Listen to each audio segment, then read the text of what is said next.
तो कोहरे की वजह से विजिबिलिटी काफ़ी कम हो गई है और इस विजिबिलिटी के बाद लोगों को आने जाने में काफी परेशानी का सामना करना पड़ रहा है। और अब बात फिलीपींस की होगी, जहां भूकंप से हड़कंप मच गया और 6 लोगों की मौत का दावा किया जा रहा है। यहां पर भूकंप की तीव्रता 6.7 मापी गई है। भूकंप से मची हलचल और इस हलचल के बाद 2 लापता अधिकारियों की तलाश की जा रही है। German research centre for Jio sciences का दावा है दक्षिणी फिलीपींस में भूकंप से हड़कंप मच गया और क्योंकि 6.7 तीव्रता इसे खतरनाक माना जाता है।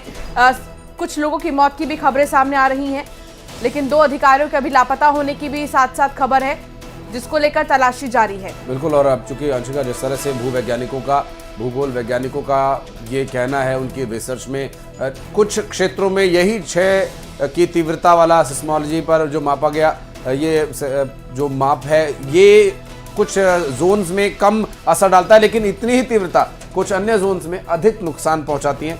तो वो ज़्यादा जो फर्क है वो भूगोल की और भू स्तर की, वहाँ की मिट्टी की स्थिति पर निर्भर करता है।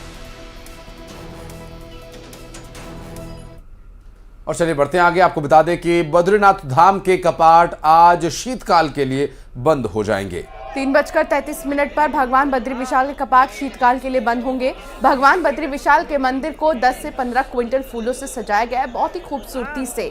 कपाट बंद होने से पहले बद्रीनाथ धाम में तीर्थयात्रियों का जमावड़ा भी लगा हुआ है। भारी संख्या में तीर्थयात्री बद्रीनाथ धाम पहुंच रहे हैं। बताया यह भी जा रहा है कि अंतिम दिन 10 से 12,000 तीर्थयात्री बद्रीनाथ धाम के दर्शनों के लिए पहुंच सकते हैं। बद्रीनाथ धाम में अभी 18,25,000 से ज्यादा यात्री दर्शन कर चुके हैं।